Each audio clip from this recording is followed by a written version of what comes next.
Lloyd Frontera wakes in a village, his cursed skill turning others' eyes cold as the absolute rages inside him, warping reality into chaos. Torn between his scumbag past and a fate written by a novel he never chose, he vows to clear his family's debt and shed the title of hooligan before the world forgets him. Lloyd Frontera, a hooligan in a medieval fantasy world, wakes in a village with a cursed skill that turns others' eyes cold. The absolute trapped in his body after a reckless wish rages as reality fractures around him. A shovel clatters to the grass, a jagged rock hurtles past, labeled flap, while three animals, a pig, duck, and sheep, mutter insults and laughter in a chaotic chorus. Lloyd stares at his reflection in a mirror, the word slash hovering over his head, as the Absolute's voice echoes, "This is the story of how your average civil engineering student turned an entire world upside down." Xavier addresses Lloyd as his master, but Lloyd's confusion grows as a banner declares him the greatest estate developer. A sudden alarm announces his wish has been granted by the Absolute, yet he grapples with the absurdity of becoming a character in the novel he read last night.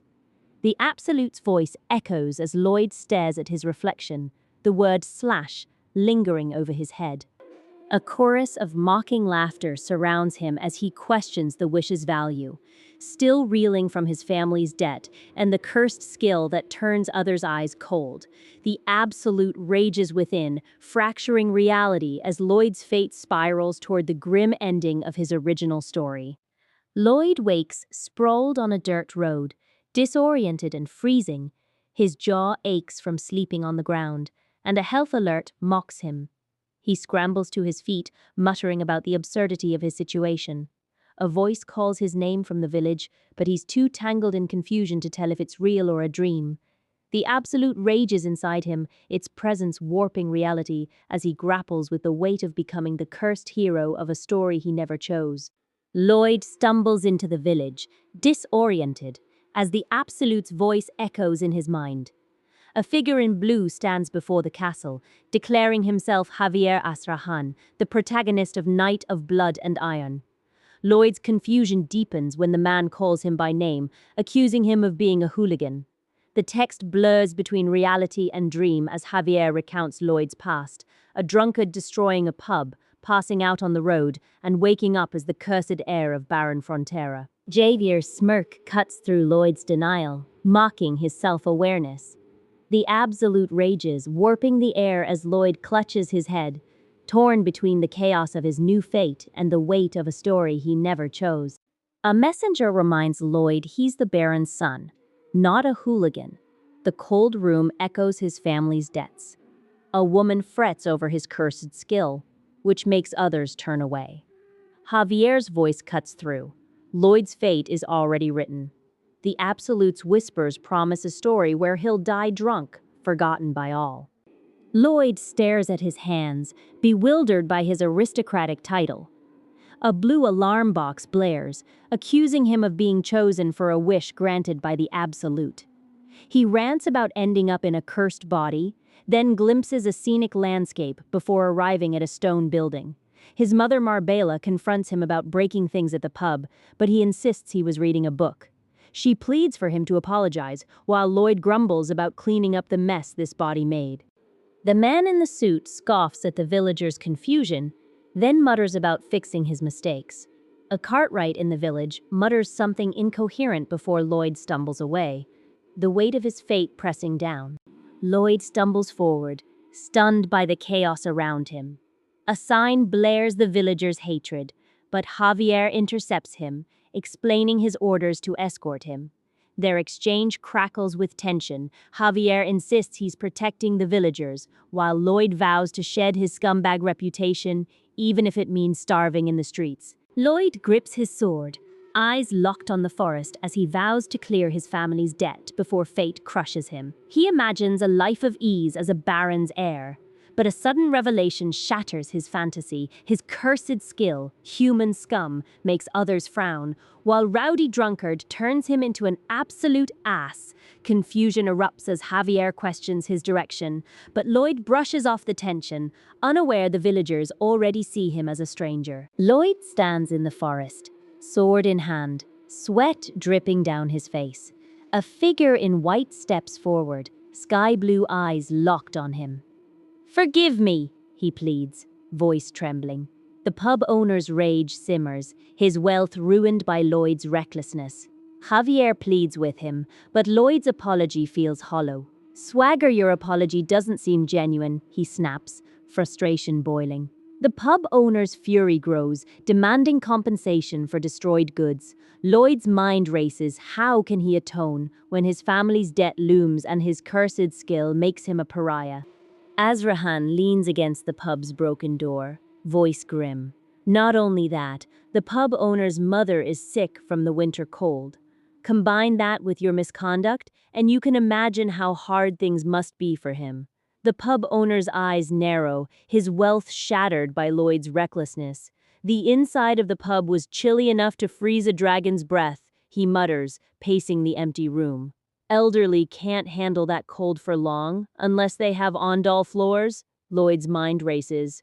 The pub owner's fury simmers, demanding compensation. But Lloyd's cursed skill makes every apology feel like a lie. "I've got it," he mutters, lightning crackling in his vision as the Absolute's power flickers through him. Lloyd grips his sword, sweat dripping as the forest whispers his name.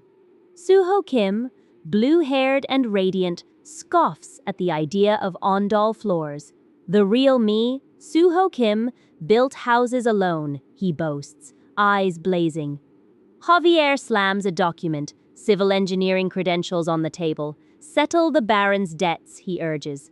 Lloyd's cursed skill flickers, every word a lie. A notification flares, "Your true journey has begun." The RP system activates, a blue light binding fate to relationships. Lloyd's eyes widen as garbled text swirls around him. Fragments of a forgotten script. The RP system's blue light pulses, binding his fate to the Baron's debts. A final warning echoes, "To be continued." Lloyd Frontera, a former hooligan turned builder, stands in a sterile blue room, his brow furrowed as a system message flickers before him. RP, a term he's never heard, flashes in garbled text, hinting at a hidden metric for earning favor. Across from him, Javier, the pub owner, leans against a wooden counter, his sharp eyes tracking Lloyd's every move. Theirs is a fragile alliance, Lloyd's charm and cunning clash with Javier's guarded skepticism, but both are bound by a shared goal, the renovation of the pub. As approval ratings dip and cryptic warnings buzz, their rivalry becomes a test of trust. Javier's gaze lingers on Lloyd, suspicion etched into his expression. The pub owner activates a skill called Stonewall Heart, sealing his distrust. Lloyd's plan unravels. His hooligan past threatens the contract, but he pushes forward, insisting they trust each other. A tense silence hangs as Javier's sarcasm cuts through. Lloyd's gamble pays off, a first order arrives, and he grins, confident in his new role. Yet Javier's warning lingers, threats loom, and the pub owner's scrutiny never fades. Lloyd stares past the bar, his brow furrowed. Javier's voice cuts through the air, sharp, mocking. "You're not as reasonable as you seem? Have you ever heard of cognitive distortion?" The pub owner's words hang between them, a challenge. Lloyd meets his gaze, unflinching. "It's not prejudice. It's based on experience and statistics," Javier scoffs, disbelief flickering in his eyes. "Are experience and statistics not all from the past?" Lloyd's grin returns, confident. "I'll make them smile, the pub owner and his mother. Those smiles will be the foundation of my money-making." He paces, hands gesturing wildly, determination etched into his face. "Scoop out the dirt, move it, pack it, and repeat." Lloyd lies on the ground, stunned by the traditional wooden logs shaping the structure. He grins, pride swelling as he reveals clay from the river, his makeshift mortar. The effort takes weeks, yet he insists it's worth it. Doubt lingers. Can a hooligan truly build something meaningful? His body aches, but he refuses to rest. Every tremble, Every groan becomes proof of his resolve. The pub owner's skepticism fades as Lloyd's labor speaks louder than words. Lloyd explains the precise measurements for the wood pieces, his voice steady despite the absurdity of the request. Javier, with his light blue hair and white shirt, waves a hand in mock exasperation. He swings an axe, the word swing glowing above him, then slices with a flash of light. A red armored figure mimics the motion, clattering tools as Lloyd and Wall exchange wary glances. Javier mutters about useless labor, but when Lloyd offers to help dig, the pub owner's frustration cracks, his doubt wavers as the clang of metal echoes through the workshop. Lloyd leans on the shovel, his voice steady as he explains the plan. Javier's frustration cracks, his doubt wavers as the clang of metal echoes. The young man in the suit grins, urging him to see the truth. By doing it together, Lloyd says, his words cutting through the noise. Javier sweats, his exhaustion mounting, but the shovel becomes a symbol of shared effort. When the final swing lands, the workshop erupts in motion. Construction is complete, and Lloyd's persistence finally earns his place among them. Lloyd's blue-haired companion squints at the logo, muttering about its absurdity. Javier steps forward, his voice tight as he demands to know what scheme Lloyd's cooked up for the pub. Silence hangs until a burst of steam erupts, hissing from a nearby pipe. The sound triggers a wave of relief, loosening stiff joints and melting tension. For a moment, the workshop holds its breath, then erupts into laughter. The world watches, stunned by the absurdity of it all. Lloyd slashes at the ondol floor, sweat dripping as the forest watches. The old man and woman clap, their smiles lighting up the pink backdrop. Javier's mother beams, her joy echoing through the workshop. Lloyd's brown hair hangs damp as he stares at the wall, his voice steady now. The elderly couple laughs, doubting if Lloyd truly changed, until a notification flares. Javier's approval rose by 2 points. Another dings, 36 RP for mending ties, yet the system warns, you earned 29 less. Lloyd's white-haired companion smirks, dismissing the doubt. The world holds its breath, then erupts into chaos. The woman with short hair clutches her chest as smoke curls from the roof of the ruined house. A man with a beard gestures wildly, insisting this was just a model. Days later, a crowd gathers in the town square, shouting, "Lined up." A blond man in a white shirt gapes at the heat radiating from the structure. "Wow, I thought I was going to melt," he mutters. At a table, Javier's father raises his voice over the noise. "You don't trust me? Are you really doing this to me?" The crowd thins as Lloyd's father steps forward, his gaze locking on Lloyd. "What do you think you're doing?" The screen flickers with a red 20 slashing his approval rating. Lloyd, the estate developer, stands outside his sprawling nobleman's mansion, a sign proclaiming him the greatest estate developer clutched in his hand. Inside, a grand clock tower looms over a lavish dining hall where he faces a baron in a tense negotiation. The baron's threats of legal action and a trespassing warrant hang over Lloyd's construction projects, forcing him to balance his reputation with the weight of financial pressure. As their conversation escalates, Lloyd's resolve is tested by the baron's demands and the looming consequences of his choices. Lloyd stands firm before the baron, who rages about delayed payments.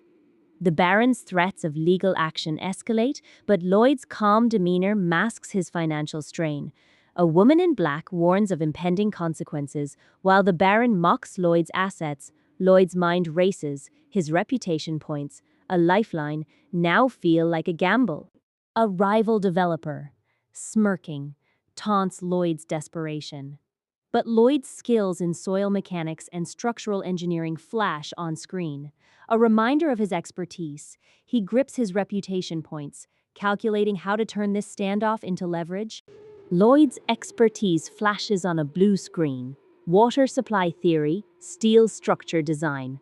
The system pings, listing skills like basic surveying and design, each demanding reputation points. He stares, stunned by the sheer volume of knowledge he's accumulated. A hand points at the screen, highlighting basic design as a flash of green light. Lloyd's breath hitches. He's built this empire on these very principles. But will Javier alone suffice? The system hums, waiting. The screen flickers with B221 and basic design, a testament to his years of scribbling blueprints. Lloyd's grip tightens. This isn't just numbers, it's proof of his craft. But the Baron's demands loom. Will his reputation points hold against a trespassing warrant? The system's final question lingers. Can one man shoulder an entire estate's weight? Lloyd clutches his blue book, its pages humming with static. A message flashes, "Keep boop," as if the device itself mocks his desperation. He mutters about reputation points, eyes narrowing at the screen. The dragon's fire fades, leaving only the weight of his choices. Heavy machinery, he declares, voice steady, as the Baron's name erupts from the page. Slam, the word hangs, a threat and a promise. The room trembles. Will his words crush the warrant, or will the estate crumble under its own weight? The Baron's voice cracks as Lloyd cites the Royal Family Act, clause by clause. Javier steps forward, hand on his blade, but Lloyd's glare freezes him mid-motion. Cut off this trespasser's arm, the Baron's order echoes, yet Lloyd's grip tightens around his book, the warrant's ink bleeding into the pages. Act stumbles back, his tie loosening as Lloyd's ledger clatters to the floor. Javier's voice cuts through the tension. Let's go find out. But the Baron's fury erupts. We're going to sue, he roars. Fingers drumming a desk, Lloyd's silver-haired ally, shining smirks, his sword humming with latent power. The room holds its breath as the Baron's threats dissolve into the weight of a warrant inked in Lloyd's hand. The Baron's shout fractures the silence. You'll regret this, he snarls. But Lloyd's grip tightens on the document. Money from the orders? The Baron spits, eyes wild. You're extorting our people. The room trembles as the warrant's words blur into a storm of legal reckoning. Javier steadies Lloyd, his voice calm. Fear not, my lord. The young woman, Design, frowns at him. I will ensure Master Lloyd fulfills the orders. Lloyd studies her, then nods. Looking at his face, I see he completely trusts Javier. The men exchange glances. Then we shall take our leave. A woman in white strides forward, her boots echoing. How did you know about such a law? I always thought you were the ignorant type. Lloyd smirks. It was right after the Baron and Baroness committed suicide. The loan sharks came to dig up their bodies and sell them. Javier speaks again. The Royal Family and Nobility Act, Article 3, Clause 6. All nobles may exercise their right to protect their interests as vassals of the king. The room falls silent. After he says that, it was off with their heads. A pop-up flickers on Lloyd's screen. Knowing the content of this story is a huge plus. A blue notification flares on Lloyd's screen. Baron Frontera's approval rating of him has risen by 6 points. Another alert pops up. 6 reputation points earned for strengthening ties with a key character. His total now stands at 61. A confident smirk spreads across the screen as a character in an anime style declares, just as planned, I'm on my way, surprise. Mopgvog, the estate developer, stands at a construction site where a summoned hamster named P. Podong digs and transports clay. A knight named Neumann, who betrayed the Baron, now challenges him over labor control and debts. The scene opens with Mopgvog gripping a sword in a forest, sweat beading on his brow as he surveys the terrain. A summon game screen flickers beside him. Its text promising a random summon for 50 RP, he presses start, and a glowing blue cube erupts into a chaotic gear mechanism, sparking a cacophony of noise and motion. The hamster, Pipio Dong, materializes in a burst of light, its tiny frame dwarfed by the mechanical frenzy around it. Mopgvog watches, exasperated, as the creature's whirring gears and buzzing sounds overwhelm the sight. The summoned being's presence hints at both the absurdity and the stakes of their conflict with Neumann, who looms as a shadow over the project's fragile balance of power. A pink-hued, round creature screeches, "Foosh," as a small mouse-like figure leaps in surprise, shouting, "Be Bio A an Mokvog," stares into the dark, his expression tense. The hamster, Pipodong, lies motionless, its tiny frame a stark contrast to the mechanical chaos. Neumann, cloaked and hatless, steps forward, his gaze locked on the creature. "So it's a dud," Mokvog mutters, disappointment flickering across his face. Peapodong's gears whir to life, spitting out acorns and debris. Choke, the creature barks. Its voice a mix of squeaks and growls. Mopgvog leans in, eyes narrowing. Peepiodong, you're not a dud. Show me what you can do. The duel of wills begins, stakes higher than the clay they're fighting to control. Mopjov Og holds Peepiodong, its user manual glowing in his hand. The hamster's size shifts with sunflower seeds, red for growth, blue for shrinkage. He tests the limits, whispering promises of power. When Peepiodong swells to human size, Neumann's blade clashes with the creature's claws. The duel erupts in chaos, stakes bleeding into the clay-slick earth. Neumann stumbles back, eyes wide as Peepiodong's form swells past 15 feet. The hamster's claws clash with his blade, but the creature's movements grow faster, its body shifting with each command. Mopgvog watches, smug, as Peepiodong's skill levels flash, digging, packing, even cheek pockets. The ground trembles as the hamster's labor reshapes the earth, leaving Neumann reeling in the mud. Mopgvog grips his sword, eyes gleaming with triumph. He's got his heavy equipment, literally. A woman in a room warns him to stay hidden, but he's already plotting. With a book of summoning in hand, he boasts about his cleverness, then turns to the construction site. The labor problem? He's got a solution. Peepiodong, the hamster, and an army of soldiers who'll dig for him. Neumann's betrayal fades as Mopgvog's plan takes shape. Mopgvog shouts into the air, mocking the army's purpose. He points at a clay pile, claiming it's all he dug last night, though Peepiodong's 30-minute work proves otherwise. The hamster scampers past, leaving a trail of disturbed earth. He rallies workers to move the clay, declaring a construction renaissance. Neumann's scoffs fade as Mopgvog's plan solidifies until the knight steps forward, demanding answers. Mopgvog bristles at Neumann's challenge, recalling the three knights, Neumann's betrayal, Bayern's loyalty, and Javier's fate.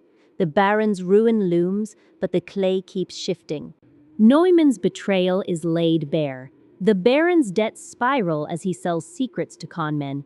Mopgvog stares down the knight, demanding accountability for his men's disgrace.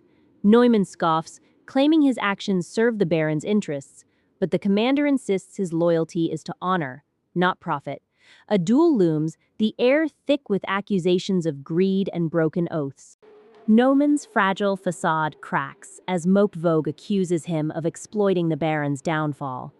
The knight's defiance turns to desperation, his fingers twitching like a gamer's ready to fight or flee. A slam echoes and the clash of wills erupts into open conflict. Neumann's axe swings, a blur of blue and steel.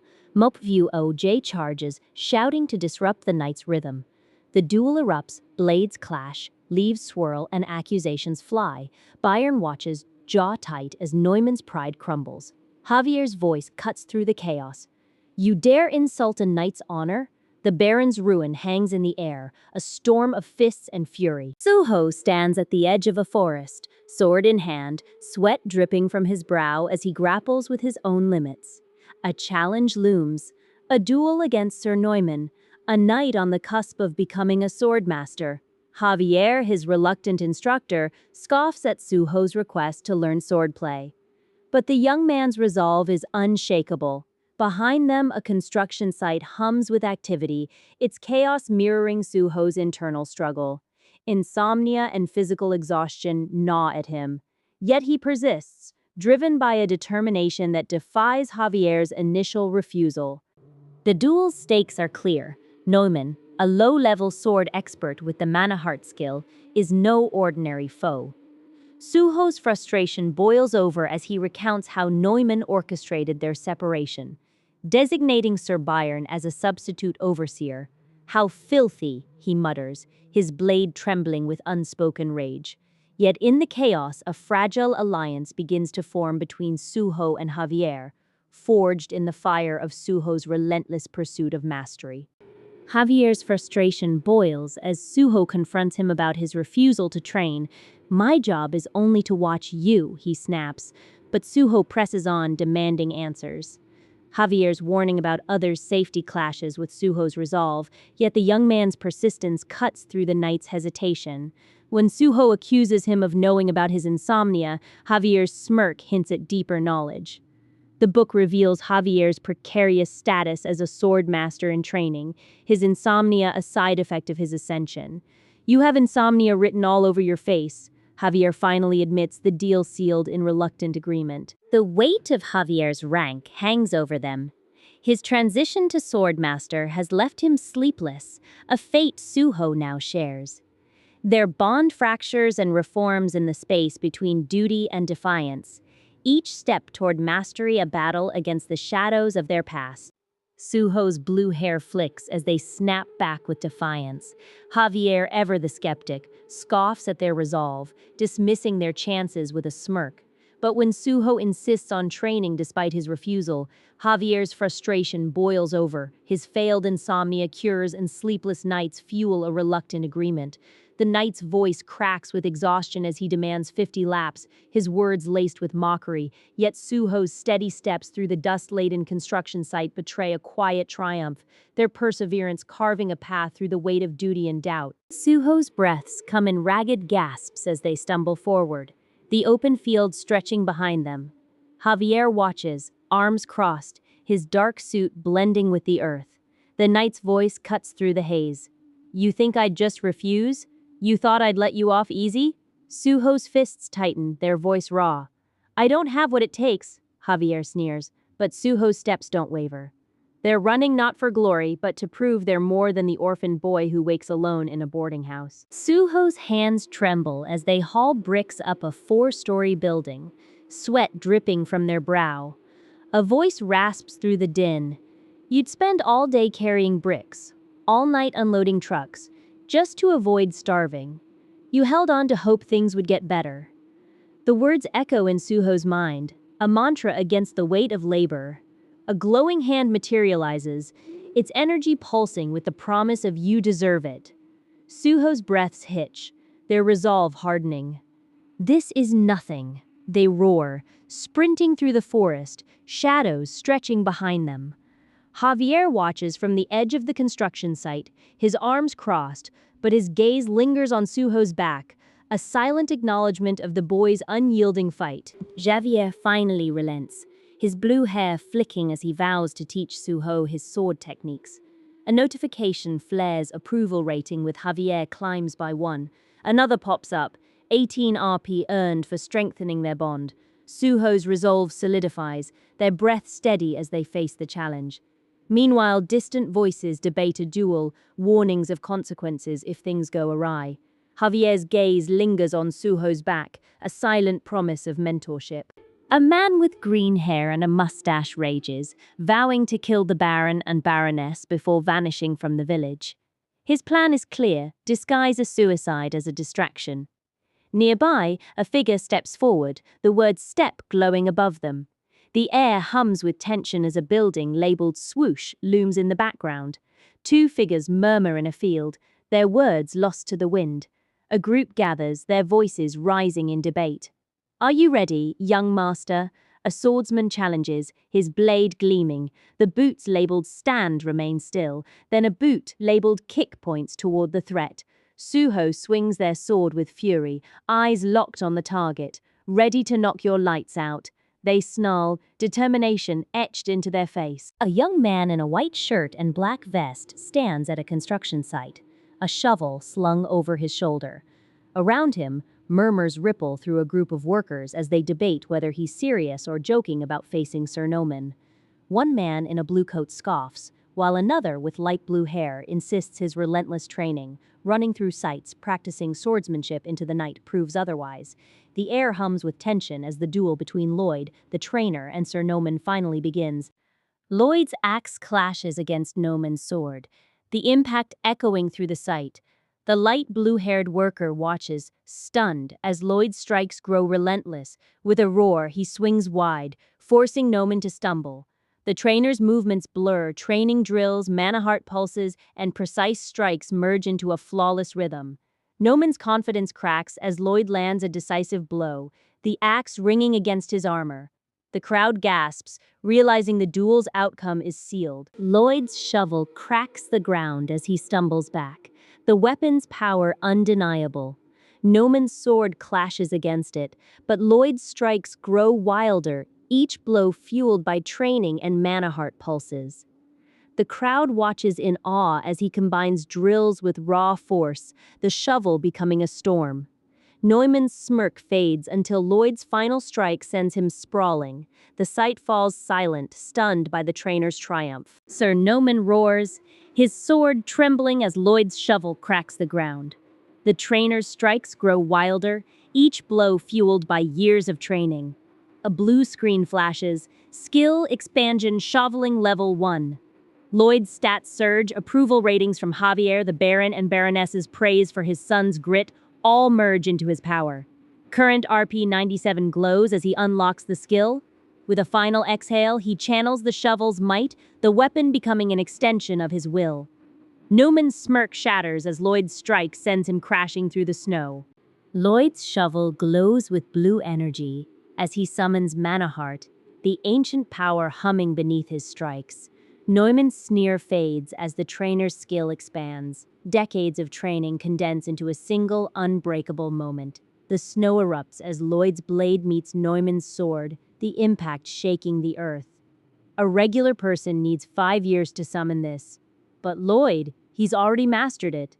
The battle rages, Neumann's fury clashing against Lloyd's relentless precision. Fool, you'll regret this. The knight roars, but Lloyd's resolve only hardens. Neumann's roar fades as his body convulses, his power siphoned away. Lloyd's shovel cracks the air, the Asrahan core technique humming with Javier's stolen strength. The knight's sword shatters, his scream drowned by the earth itself. This is impossible. Neumann gasps, his mana drained into the ground. Lloyd's final strike splits the snow, victory etched in dust and defiance. Asrahan stumbles, his white shirt stained with blood. A tiny unicorn nuzzles his hand, its horn glowing faintly. He clutches his jaw, eyes wide as a jagged shard of bone pierces his palm. The ground trembles. Lloyd's shovel cracks the earth, a shockwave rippling through the snow. Neumann's sword shatters in his grip, his scream swallowed by the frost. This is impossible! The knight's mana drains into the ground, his body collapsing. Lloyd's final strike splits the snow, victory etched in dust and defiance. Neumann's pride crumbles as he stumbles, his sword shattered. Lloyd's shovel cracks the earth, a shockwave rippling through the snow. The knight's mana drains into the ground, his body collapsing. This is impossible. The sword expert's roar fades into frost. Lloyd's final strike splits the snow, victory etched in dust and defiance. Master Lloyd stands at the edge of a battlefield, his white shirt and black pants stained with dust. A title flashes above him, Greatest the Estate Deviler, hinting at his status as a master builder. Across the sand, Sir Neumann lunges, their duel a storm of clashing steel and fury. Lloyd's calm gaze meets Neumann's wild swings, each strike precise, each parry calculated. The crowd watches in stunned silence as Lloyd's strikes grow sharper, his movements a dance of control. Neumann stumbles, his confidence fraying. Lloyd's voice cuts through the chaos. Enough. The duel is over. The crowd erupts, but Lloyd's eyes shift to the horizon, where shadows of past betrayals linger. Lloyd's strikes now echo with a new rhythm, each bam a beat in a lethal symphony. Neumann's body crumples, his pride shattered. Lloyd steps forward, his voice steady. Teach me the Asrahan core technique. The crowd falls silent, sensing the weight of this moment. Behind the clash of swords, secrets unravel, letters of fraud, a downfall written in blood and stone. 15 days before the duel, Lloyd stands alone in the desert, his posture tense. Neumann confronts him, suspicion etched into his face. Why do you look like you're running? Did I ask you to teach me how to steal something? Lloyd counters, explaining the core method's reliance on ambient mana, not just personal reserves. Neumann scoffs, but Lloyd reveals he's known about the technique since childhood, whispered in lullabies. The tension thickens as Neumann grapples with the truth. Lloyd challenges Neumann. Is the technique finished? Neumann hesitates, then agrees to teach it in exchange for Lloyd's help. Their pact hangs in the air, a fragile thread between mastery and manipulation. The duel looms, and with it, the unraveling of a man's legacy. Lloyd stands before a glowing sphere, explaining how to reshape absorbed mana into the Azrahan core technique. Around him, others debate the method. Some grasp it, others stare in confusion. A long-haired figure challenges his approach, but Lloyd's confidence grows as he reveals years of refinement. The technique clicks into place, a culmination of his struggle. Neumann's fate hangs in the balance. A young man in blue swings his sword through the forest, his blade humming with latent power. Lloyd's technique pulses within a glowing sphere, its twin swords symbolizing his mastery. Neumann scoffs, insisting raw mana from the air is unnecessary. His pride blinds him to the truth. Lloyd's resolve hardens as he recalls the duel, each strike a step toward victory. The crowd's cheers fade as Neumann's arrogance cracks, revealing a hidden past, letters exposing his fraud. Torda's name surfaces, a stain on his honor. The truth unravels, and Neumann's downfall is inevitable.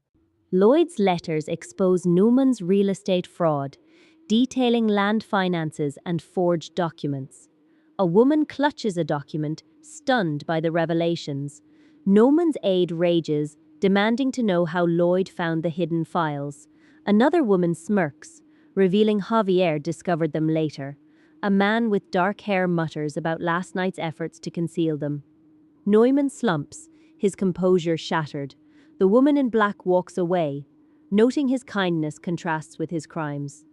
Lloyd's plan unfolds, a mouse as a test, exiling or demoting Neumann. The court debates the absurdity of a mouse, but Lloyd's strategy is clear: punish with a chance to repent, or worse. Lloyd speaks, his words measured. This is wise. It is generous, while also being a warning to others. The court listens as he proposes a trial by mouse, a test of Neumann's guilt. Neumann bows, feigning gratitude, but his aide leads. Lloyd's plan unfolds, a mercy that masks punishment. The woman in red scoffs, predicting Neumann's defiance. They'll grow more stubborn, she warns, her smirk sharp. A flash of light erupts, and Neumann lunges, shouting vengeance. Lloyd stands calm, the mouse in his hand as the court grapples with the absurdity of a trial by creature. Neumann's fury peaks as Lloyd's hand twitches, the mouse trembling. The court murmurs, torn between justice and mockery. Lloyd's smile is a blade, his victory written in the silence that follows. Lloyd stands before the court, his red shirt catching the light as he delivers a final lesson. The best way to ask for forgiveness is to remember there is none. Neumann's punch cracks the air, a thunderclap of fury. The flash of energy tears through the sky, a signature of the Azrahan core technique. Javier staggers back, his staff trembling in his grip. The crowd holds its breath, watching as Lloyd's blade cuts through Neumann's defiance. What a shame, Lloyd murmurs, stepping over the fallen noble. Exile, and with this the rotten apple of the land is gone. Neumann's scream echoes through the trees as the earth cracks beneath him. Lloyd's smile is a blade, carving his name into the annals of power. Master Lloyd Frontera stands at the edge of a vast green field, his white shirt and brown vest marked by years of labor. A sword hangs at his side, but his focus is on the mountains beyond. He is no soldier, yet the weight of his ambition presses against him like a blade. The road he envisions stretches from his manor to the base of the eastern mountain, a project born from ancient Roman blueprints and a defiance of those who doubt him. A shockwave ripples through the air as his blade strikes stone, sending dust spiraling into the sunlight. Around him, workers transform from ragged soldiers into builders, their hands raw but resolute. The real work begins now, he declares, his voice steady despite the chaos. Behind him, the ruins of Rome whisper secrets of roads carved through time, secrets he intends to resurrect. Yet his vision is met with suspicion. Javier, his rival, questions the source of his knowledge, while shadows stir in the mountains. A dark enchanter named Tordes, whose magic threatens to unravel everything. Lloyd's road is more than stone and mortar. It is a declaration of power, a path to reshape his fate before the debts and enemies crush him. Lloyd's defiance cracks under Javier's scrutiny. A warning blares. Javier suspects his true identity, his blade poised to strike. Yet Lloyd's mastery of ancient Roman techniques defies doubt, even as toward his magic coils in the shadows, the road he builds is a battle of wills against time, debt, and the ghosts of his past. Javier's accusations clash with Lloyd's stubborn pride. "Did you never have a teacher?" he roars. But Lloyd's skill is no illusion, it's a weapon, forged in secrecy and steel. Lloyd's pride clashes with Javier's fury as he accuses him of lacking true power. "Did you never have a teacher?" Javier roars. But Lloyd's skill is no illusion. It's a weapon forged in secrecy. The tension cracks when Lloyd orders Towards, the real estate conman, to oversee the road while he vanishes to reclaim stolen funds. Javier storms after him, demanding to join, but Lloyd insists on a solo mission. The destination? Ludenia, a border town where debts and magic collide. Lloyd's voice cuts through the chaos as he demands payment, his dark hair shadowing his face. Javier's green-haired rival scoffs, vowing to fund the road himself, then a fist smashes into a wall. The attacker, brown-haired and in black, snarls at a man in red who accuses him of betrayal. Lloyd steps forward, his red hair blazing, and slams his palm on a desk. "I'm Lloyd Frontera," he barks. The room freezing. A woman in red collapses, clutching her side as shadows twist around them. "Run!" someone shouts, but the ground cracks. Lloyd's secret weapon erupts, sending debris flying. Tord's laughter echoes as he grips Lloyd's collar. But the Roman general's eyes flicker. Magic surges and the world fractures. Lloyd's road cuts through the mountain, Roman techniques shaping stone with precision. Javier, his shadow, eyes the master's every move. Tord his magic coils like smoke, but Lloyd's grip holds until the young swordsman's blade falters. "You're so young," the enchanter sneers, yet the window's light reveals a woman in white, her silence a weapon. The young swordsman's blade shudders as Tord's magic lashes out, a whip of shadow striking his arm. Sparks fly where steel meets sorcery. A rumble shakes the earth. Lloyd's road trembles beneath the clash. The enchanter laughs. So naive, die. But the woman in white stands between them, her silence slicing through the chaos. Javier's blade swings low, seeking the master's back, yet Frontera's grip on the Roman road holds firm, stone and soul entwined. Jair's new mana heart pulses with triple circle energy, its glow casting shadows on the battlefield. He swings his sword, the blade humming as it arcs toward Lloyd. A wave of magical force lifts the ground, crushing the dark-haired enforcer who raised their fist in defiance. The noble's enforcers swarm, their arrows whistling through the air as Javier's magic distorts the weight of his strikes. Sparks erupt where steel clashes with sorcery, but Lloyd's road trembles beneath the storm, a Roman road forged from stone and resolve. The woman in white steps back, her silence shattered by Javier's roar. "You're out of control. If he goes to court, they'll have his head." Lloyd's gaze locks on the wounded enforcer, his fingers tightening around the Roman pickaxe. The question lingers, does he show mercy to the fallen, or does duty demand blood? The panel fades to black as the credits roll, to be continued. Tremble, the barony's self-proclaimed greatest estate developer, stands in a dimly lit room where his name is scrawled across a wall.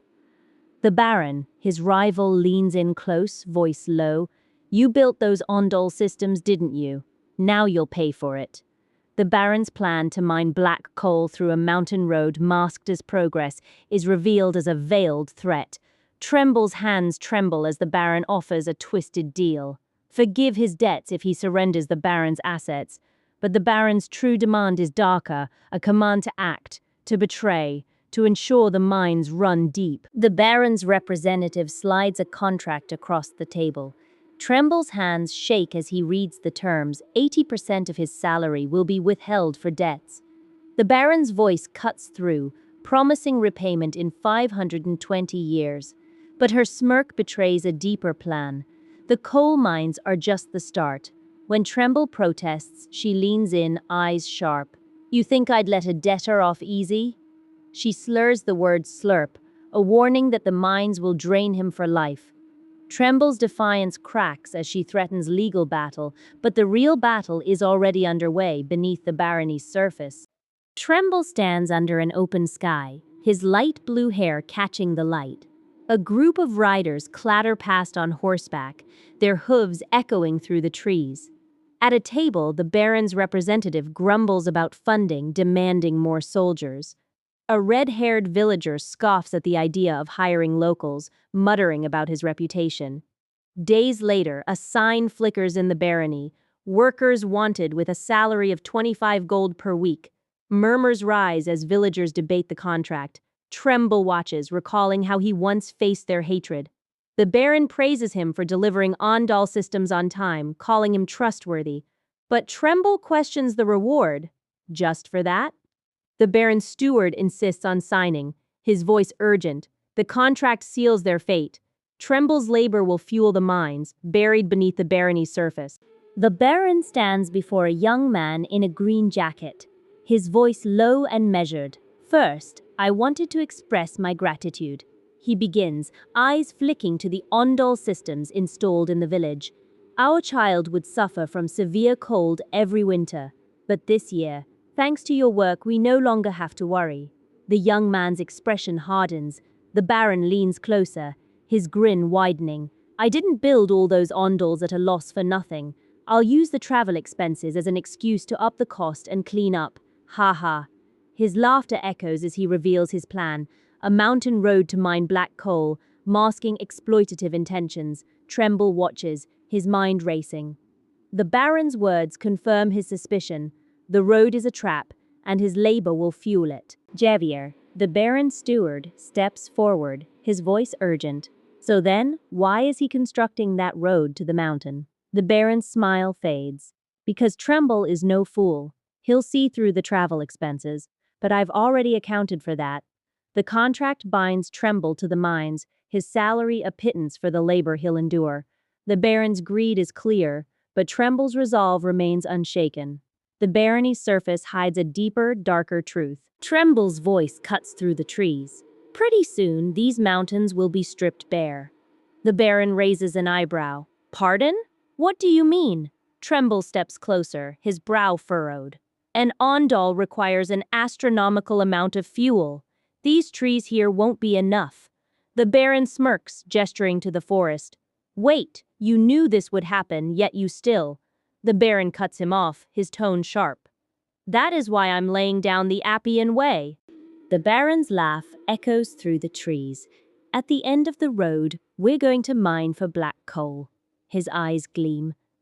And we will sell it, at a huge markup. Once you get used to an Ondal, there's no getting out of it. Tremble's jaw tightens, but the Baron leans in, voice low. Ha! You probably think I'm sneaky and devious, huh? Flinch. The Baron's fingers drum a rhythm against his suit. If I don't do this, do you think we'll be able to repay our debts? His words hang in the air, a promise and a threat. Tremble's silence speaks louder than any answer. The Baron's smile returns cold and calculated. I admit, this is the best solution for now. However, his gaze sharpens.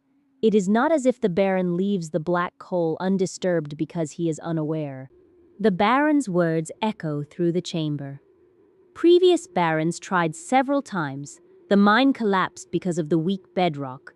His finger traces the scorched map, a relic of past failures. Tremble's eyes narrow, but the young man beside him, his shovel slung over his shoulder, frowns in confusion. I've never heard of this shield tunneling method. The Baron's smile tightens. Let's trust him for now. Our lord is a new man with a plan.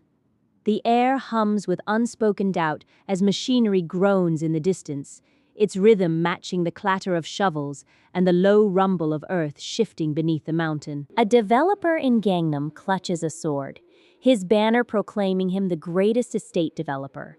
He's not just building a luxury apartment, he's summoning a creature named Bangle to dig through the earth. But the project is stalling, and his frustration grows as the summoned beast struggles to clear the ground. The deeper he digs, the more he realizes the earth isn't empty. Something ancient is stirring beneath the surface. The developer in Gangnam grinds through skill menus, leveling up surveying and GPR scanning to map the Earth's secrets. But human labor is too slow, his team is exhausted, and the ground hides dangers beyond excavation. Desperate, he summons Bangul, the creature's roar shaking the earth. Yet even as the monster digs, a silent war begins beneath a colony of ants, ancient and unyielding, threatens to consume everything.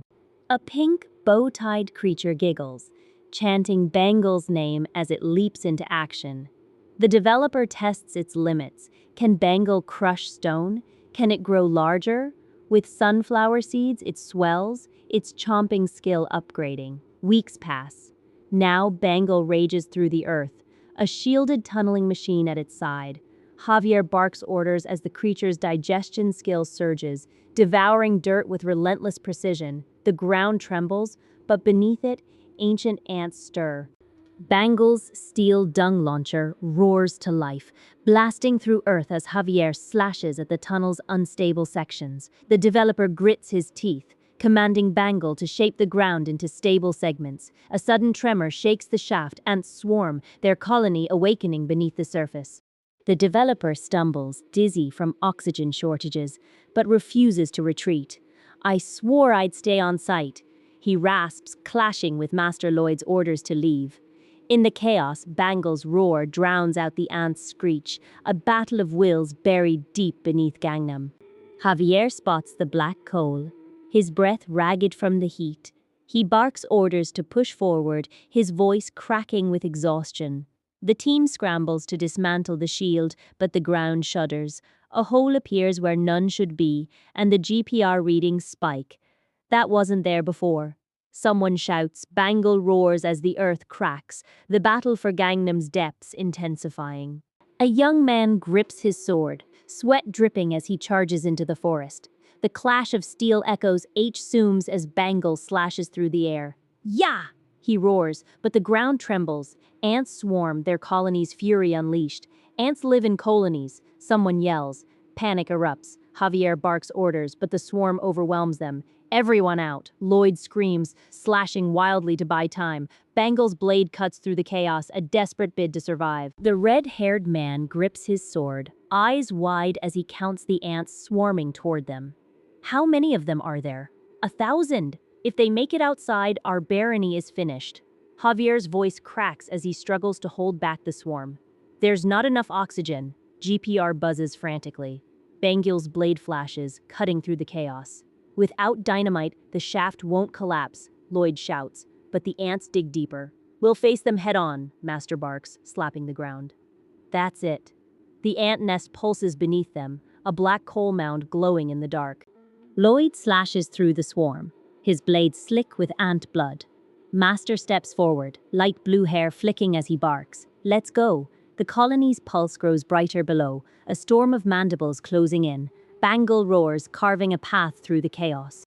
A man in a white shirt and black vest stands at the edge of a collapsing mine shaft, his face etched with alarm. His voice cuts through the chaos. "My lord, we have a huge problem. The air is thick with methane, and swarms of ants swarm the tunnels, their movements a relentless tide. Lloyd and Javier are trapped deep within, their oxygen dwindling as they navigate the labyrinth, pursued by the ants' queen. The mine's collapse has sealed their escape, but Lloyd risks everything to save Javier, racing against time and the swarm. Lloyd spots the methane layer, shouting its location. The science behind the gas pockets unfolds as he races to detonate it. Javier slices through ants while Lloyd digs, their teamwork a desperate gamble. A screech erupts. The queen attacks. Javier screams, bloodied, as the mine trembles. Lloyd's plan hinges on timing, the air thick with danger. A blue-haired man in a red cape clashes with an attacker in a snowscape, their struggle echoing through the frozen air. The queen's monstrous form looms, her size defying belief. Lloyd's voice cracks as he challenges Javier, demanding action. The mine's collapse intensifies. Metal screeches, air grows thin. A lunge, a blur of motion, and the queen's wrath erupts. A red-haired woman screams, blade raised against the darkness. Lloyd barks orders to Javier, urging him to act. Metal crashes as the mine quakes, air thickening with danger. The Queen's swarm surges, but Lloyd pushes forward, forcing Javier toward the narrow tunnel they entered. A final burst of chaos, ants swarm, gas ignites, and they break free as the earth collapses behind them. A shadowy figure with glowing eyes stalks the darkness, its presence sending tremors through the cave.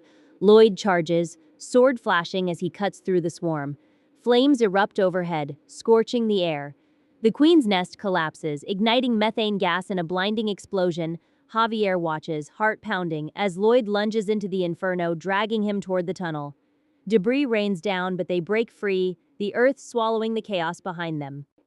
Lloyd clutches his head, his ears ringing from the swarm's relentless buzz. Javier's voice cracks as he admits his plan worked, though the cost is clear. A name slips out, Bangle, before Lloyd cuts him off, guilt and resolve clashing. The air grows heavier, warning pings slicing through the haze. Lloyd's breaths grow shallow, but he pushes forward, eyes locked on the path ahead. Javier's hand finds his arm, a silent plea as they brace for the final descent. Javier's name echoes as Lloyd's head throbs, the swarm's buzz fading. A sword glints in Javier's hand as he vows to escape together, his resolve sharp. Meanwhile, a woman in a black dress laments her responsibility, her voice trembling. Lloyd slumps, breath shallow, as notifications flash. Javier's approval rises, rewards stack, but the air thickens with methane. The oxygen gauge blinks red, a warning Lloyd ignores. He searches for a skill to upgrade, eyes locked on the path ahead. The forest trembles as Lloyd's hand grips Javier's arm, their survival hinging on every breath. The cave's collapse looms, but they press on. The exit a flickering hope. Suho, a miner trapped deep beneath the earth, stumbles through a labyrinth of tunnels where the air hums with unseen dangers. His body aches from hours of labor, but his mind races with a plan to merge his fragmented skills into something greater.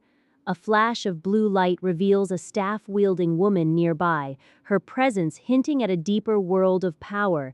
The system clicks, scanning his abilities, and Suho braces himself as the ground trembles. A deadly ant colony stirs nearby, and he knows time is running out.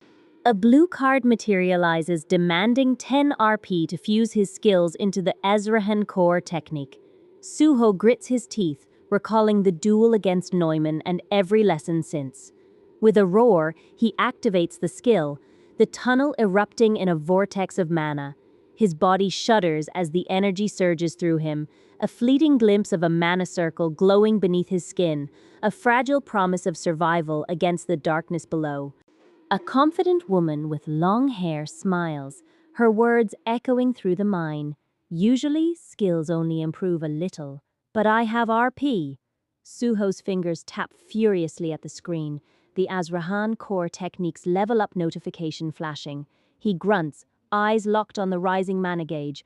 With a roar, blue energy erupts around him, his body trembling as the skill surges. The woman's voice returns, sharp and questioning. You have something else to tell me? The thing you had when you leveled your surveying skills. Suho's jaw tightens, sweat dripping down his temple as he pushes past exhaustion. Suho grips his shovel, eyes locked on the glowing text of two optional skills, Energizer and Latent Power Surge. A woman with short brown hair shouts orders as he channels the Energizer, crackling energy surging through his limbs. He collapses, shouting for help, but the oxygen gauge ticks down. With a roar, he hammers the ground, shoveling through rock until the final strike reveals a fissure. I see it, he screams, mana flaring as the ant colony's threat dissolves. The oxygen alarm blares, but Suho's body trembles with renewed power. His fingers tap the screen, the Azrahan core technique's level up notification flashing. Neumann's voice cuts through the static. You have something else to tell me?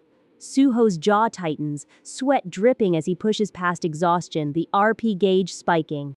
The final strike cracks the earth, revealing a hidden passage. Suho's breaths sync with the rhythmic whacks of his shovel, the mana gauge spiking as the ant colony's threat dissolves.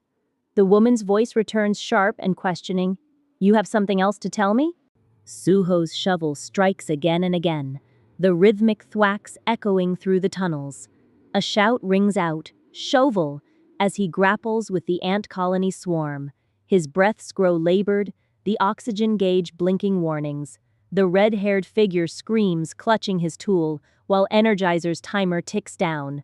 A surge of latent power erupts, crackling through the darkness. The system chimes. Energizer has reached its 10-minute time limit. A blue-haired figure collapses, a small form beside them. The ground trembles as Suho's shovel clatters, the final strike sealing the passage. The woman's voice cuts through. You have something else to tell me? A red-haired warrior grinds his sword against sweat-drenched muscles in the forest. Two fighters clash above, their strikes marked by hit, one in black, the other in white. A green cube pulses with a 30-second countdown, oxygen levels flickering red. The long-haired V lies motionless, whispering of a life once dreamed, while the short-haired V crumbles, his resolve shattered. Suho's breath echoes through the dark, his body breaking under the weight of survival. The ground cracks beneath him, a final strike sealing the passage. The woman's voice cuts through. You have something else to tell me? A white creature collapses as cracks split the ground. Suho's breath falters, but a voice urges him forward. The sweet life of a nobleman's son awaits you. He stumbles, oxygen flooding his lungs, a revelation. You overcame exhaustion through improvisation. The woman's voice hums. Your Azrahan core technique is evolving. A new skill flickers. Power saving mode activates, weak but steady. Lloyd, he rasps, the weight of progress heavy in his chest. A figure with light blue hair sits amidst the ruins, voice trembling. I thought he was just some troublesome drunk, but I had him all wrong. Memories surface. Suho's nephew witnessed him leading workers to safety during the ant attack. He and Sir Javier ran into the colony, just the two of them. He got rid of all the ants, carried Sir Javier out on his back, even when half dead.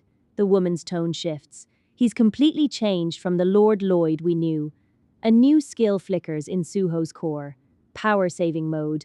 His breath steadies, Azrahan core technique evolving, as if the mine itself acknowledges his defiance. Suho lies motionless, blue blindfold obscuring his eyes as confusion flickers across his face. Across the room, a woman with brown hair sits bolt upright, her surprise evident. The air hums with a sudden surge. Suho's RP has spiked, the system announcing a massive bonus. He stirs, breath ragged, as the numbers climb past 500. The mine's weight presses on him, but his core pulses with newfound power. Even as exhaustion drags him down, the reward feels worth it. The screen fades to black, leaving only the echo of his victory. A young man in a forest grips a sword, sweat beading on his brow. His name is Lloyd, an overseer tasked with managing a mine plagued by ants. 2 weeks ago, a disaster known as the Wild Ant Incident nearly collapsed the tunnels. But since then, operations have proceeded cautiously. Now, Lloyd faces a new challenge, balancing safety protocols with the demands of Arash, an orc chieftain whose tribe has grown wary of the mine's dangers. As they navigate the ant-infested tunnels, tensions rise over worker safety, resource allocation, and a fragile alliance strained by past failures. Lloyd clutches his torch, eyes darting between the dark tunnels. Arash's voice cuts through the silence, accusing sharp. You fool, he barks, stepping into the cave's mouth. Lloyd's jaw tightens, his grip on the flame white-knuckled. The air hums with unspoken threats. Lloyd's torch flickers as Arash presses closer, the cave's damp breath pooling around them. The greater the risk, Lloyd mutters, the more reason the man in charge should be on the front line. His words hang, unheeded, as Arash's laughter echoes through the stone. Arash's grin widens, his torch casting jagged shadows. That way, no one can say anything when I get the most money, he sneers.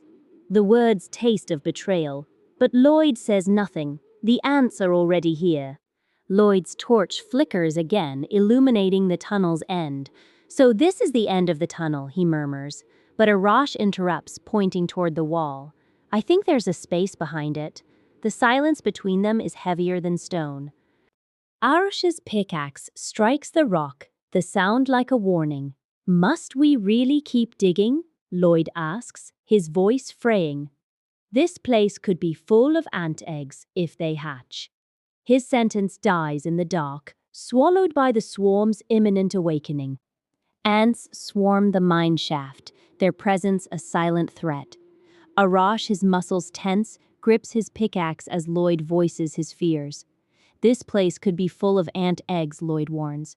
But Arash's grin cuts through the tension. Wild ants paralyze their prey, he says, torchlight flickering across the dark. They store them for food. The words hang heavy, a reminder of the danger lurking beneath the rock. Arash's tribe, however, sees only opportunity, meat for their warriors, not survival. Lloyd's calculations shift, the balance of power tilting toward a choice that could cost more than he's prepared to lose. Lloyd demands 120 orcs to work the mine, but Arash scoffs, insisting his warriors only follow a warrior's orders. The tension cracks when Arash reveals his paralysis, caused by ants, not a ceremonial hunt. Lloyd's calculations shift as Arash's tribe prioritizes meat over numbers, forcing a choice between survival and conflict. Lloyd and Arash caught that thing together. Arash doesn't remember catching the ant that big. Oh dear, his memory must have been affected when he was paralyzed. Lloyd recalls the queen ant as a quivering pile of rags, but the ant claimed it couldn't believe it was attacked by a young orc. Wild ants don't talk, yet here they do, very well. Lloyd strikes down the weakened ant, then pauses. Arash's tribe prioritizes meat over numbers, and now the 120 worker orcs are his to claim. The ant's laughter echoes as Lloyd grapples with survival versus conflict. 1 week later, Lloyd grips his sword in a forest clearing, sweat dripping from his brow. The Sand and Steel tribe's village looms ahead, its gates carved with jagged steel. Arash, green-skinned and towering blocks, Lloyd's path, his voice a gruff oink. Your request cannot be granted, oink. Lloyd's frustration boils as Arash's tribe insists on hunting 3 shifts daily to avoid muscle loss. Muscle loss means the end of our tribe. The chieftain growls, his words echoing through the hall. Lloyd's mind races 120 worker orcs, a resource he can't afford to waste. Arash's logic is unyielding.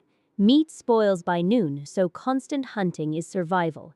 If your meat lasted days, Lloyd begins. But Arash cuts him off, his voice a mix of defiance and desperation. The negotiation hangs between survival and collapse. The air thickens with unspoken threats. Arash's tribe will not bend, and Lloyd's hands tremble around his sword. The mine's ants may have spared him, but the orcs' hunger for meat has made him their prisoner. Arash meets Lloyd's gaze, his voice steady as he says, I believe it is possible. The words hang between them, a fragile thread in the mine's suffocating dark. The page turns and the young man in white stands alone, his name forgotten beneath the credits. Arash, a relentless estate developer, stands at the edge of a forest, sword in hand, as his team of green-skinned worker orcs erupts into chaos. Their shouts echo through the trees. Father! Dash! As he grapples with delays and sabotage, despite setbacks, he clings to a vision from his past, a knight named Javier who used magic to save refugees. Arash's resolve hardens. If I get 120 workers like that, he roars, our productivity will skyrocket. The orc's cacophony blends with his determination, a battle of wills against time and treachery. Arash grips his sword, breath ragged as his orc workers erupt in chaos. One of them pants heavily while a woman scolds them for losing control. They probably pillaged a village or just picked them up somewhere, another growls, gesturing at the orcs. But they don't see them as anything more than fitness tools. Arash's resolve hardens. That's why I made a contract with the tribe chief to get the worker orcs and their treasure. He explains the deal, building a Siok bingo for the client in exchange for their fitness tools, though stone will replace the actual equipment. What is this Siok bingo? A confused man asks. Arash clarifies, it's like the ice magic used at the royal palace to preserve food but in a building. He insists, We need granite extremely strong. It won't come loose easily. Arosh's grip tightens as the orc's chaos escalates. A worker mutters about their origins, while a woman scolds them for losing control. They're not just tools, they're people, she insists. Arosh's jaw hardens. That's why I struck the deal with the tribe chief. Granite for their fitness tools, though stone will replace the actual equipment. He pauses, then explains, the Siok bingo is like the ice magic at the palace, but in a building. We need granite, strong enough to hold everything together. A flashback flickers. Javier, the knight of blood and iron, stands before a city trapped in a magical force field. Thousands of refugees are trapped, their mana siphoned away. I must save them. Javier roars, his sword blazing. Even if it costs me my life. The battle rages as he channels 4 mana circles, smashing them into a shield to protect the city's heart. The spell cracks and the force field shudders. The flashback lingers on Javier's outstretched hand. The mana blast erupting in a surge of golden light. His sword hums, carving the force field into fragments. Blood and iron's legacy etched in fire. A voice cuts through the chaos. Don't you think you can do something like that? Javier's eyes narrow, his grip tightening. Tell me, my lord, do these eyes look like a liar's? The words hang, sharp as the blade at his side. A challenge, a taunt, a test. He exhales, the weight of centuries pressing on his shoulders. Yes, someone murmurs. They look like the eyes of an extremely annoying liar. The laughter dies as Javier's hand rises again. Anyway, just try it. The command is laced with mockery, but his resolve hardens. If it really is possible, he mutters, the words trailing into determination. The mana heart pulses and the battle begins anew. A sword flashes in the forest as Siam commands release. The glow intensifies, a wooden structure trembling under the force. He got it on the first try? Echoes through the air, disbelief mixing with triumph. Shadows shift as Javier's blade meets the chaos, his resolve unyielding. Did you anticipate this outcome? Taunts the brown vest figure, but Javier's reply is a blade of steel. Your thinking proved correct this time. The approval rating fluctuates, +3 then -11, a mirror of their fractured trust. I am a knight, Javier insists, his sword a shield against the beast's wrath. I train to protect, not build. Yet the machine hums, a testament to his defiance. You don't have to thank me, he snaps, but the words ring hollow. The battle isn't just against the beast, it's against time, against doubt, against the weight of a legacy. Javier slices through granite blocks as Pi Podong hauls them, their teamwork clashing with the orcs' chaotic energy. The orcs, driven by a strange gym-like obsession, take charge of the labor, their roars echoing through the desert. Progress accelerates 5 times faster than planned, but new hurdles emerge. Ice and insulation are needed, yet the men sent to fetch them vanish without a trace. 3 weeks later, Javier faces blood scrutiny, his patience fraying. The team debates, are the workers lazy, or has something terrible befallen them? A search is ordered, but Javier insists on handling it alone, his resolve clashing with Blood's authority. The Siok Bingo stands incomplete, a monument to both ambition and the shadows lurking in the margins. Arosh's frustration boils as he repeats his orders, but Blood stands firm, demanding accountability. Javier, inspecting the gloves meant for his workers, mutters about the missing insulation materials. A distant tremor draws Siam's attention.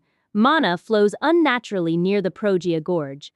Javier recalls Javier's past tale of a knight battling darkness, now mirroring his own struggle to complete the Siok Bingo. Blood's voice cuts through the tension, urging action as shadows loom beyond the construction site. A young man with damp hair shouts a warning about their men possibly being dead. Across the clearing, Javier's blue hair flickers as he reacts to a sudden tremor. Mana pulses unnaturally near the Progia Gorge. The ground shudders, and the weight of Javier's past tale presses on him, mirroring his fight to hold the Siok Bingo together.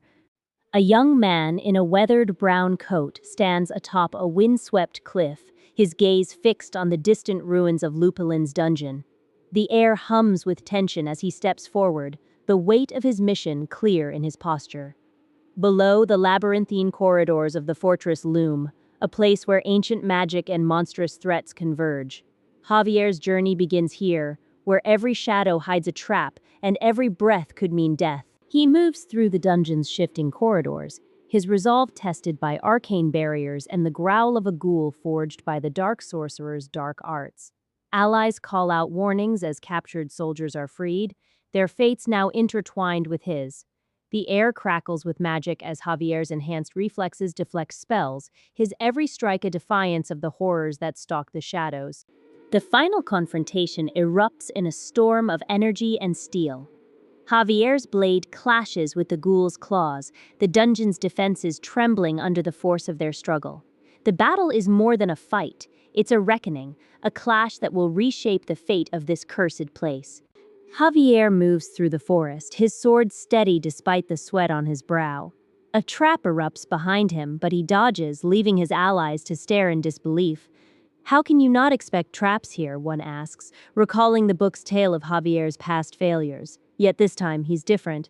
The red-haired ally points out the unnatural mana clusters, signs of hidden dangers. Focus on the flow, they urge, and Javier nods, his blade slicing through the dungeon's defenses as the battle rages on.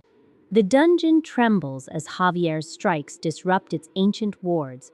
Every step he takes is a defiance of the past, a testament to his resilience against the sorcerer's machinations. Javier presses forward through the forest, sweat dripping from his brow as he grips his sword. Lloyd Frontera's voice echoes in his mind. Lloyd knows exactly what's happening. But how? Javier doubts he feels any trace of magic from his allies. Focus on the task, he mutters, eyes locked on the path ahead. The group rallies, their resolve hardened. We must rescue those soldiers at once. They shout, steps echoing through the dungeon. A trap springs to life, magic crackles in the air. The ghoul's voice rasps from the shadows. Intruders? Are they here to rescue the men I abducted? Javier's breath hitches. The sorcerer's creation stirs, its experiments nearing completion. I hope this time, the ghoul whispers, a creak reverberating through the stone. The dungeon shudders as Javier's defiance fractures the ancient wards. Javier slashes through the shadows as the dungeon trembles. A young man in a black cloak pleads for his life, blood staining the ground. Another collapses with a thunderous thud, his body hitting stone. The woman in black clutches her staff, her voice breaking as she names the traps. A pentacle linked to the underworld, a sickle soaked in blood for 100 days, and a young human. Javier swings his sword, determination etched in his stance. The ghoul's roar echoes, intruders, as Javier's blade clashes against its form. Blood splatters as allies fight back, their cries merging with the dungeon's ancient wards fracturing under the storm of magic. Frontera scoffs, her fingers brushing a vial of gas. A hiss escapes as she mutters about sleeping gas, then slams a device against the wall. Energizer activated, she growls, eyes locked on Javier. You don't need rest, do you? She taunts, recalling his past struggles. The dungeon shudders as she barks for him to enter. Now. Javier parries a sword strike, the clash erupting in blinding light. A mana blast detonates, flames engulfing the chamber as the dark-robed ghoul staggers back. The creature roars, its shadowy form splitting into tendrils that lash out. Frontera's gas vial shatters, but Javier dodges, his blade carving through the abyssal maw of the beast. The dungeon trembles as the ghoul's final roar fractures the stone, revealing a hidden passage glowing with ancient runes. The dark-haired sorcerer grits his teeth, his purple aura flickering as his reincarnation spell crumbles. He barks at Javier, mocking the ghoul's unbreakable steel skin. This one's going to be pretty tough, Javier. Its weakness is its legs, huh? The words hang in the smoke as mana blasts erupt, flames licking the chamber. Javier's blade flashes, carving through the ghoul's shadowy limbs, while the dungeon itself shudders, ancient runes flaring beneath the chaos. Javier's mana blast tears through the ghoul's torso, its shadowy form splitting apart. The forest trembles as ancient runes blaze beneath the wreckage. He grins, wiping blood from his blade. This move wasn't in the book. The dungeon's defenses shudder. cracks spreading through the stone as the battle's shockwave echoes.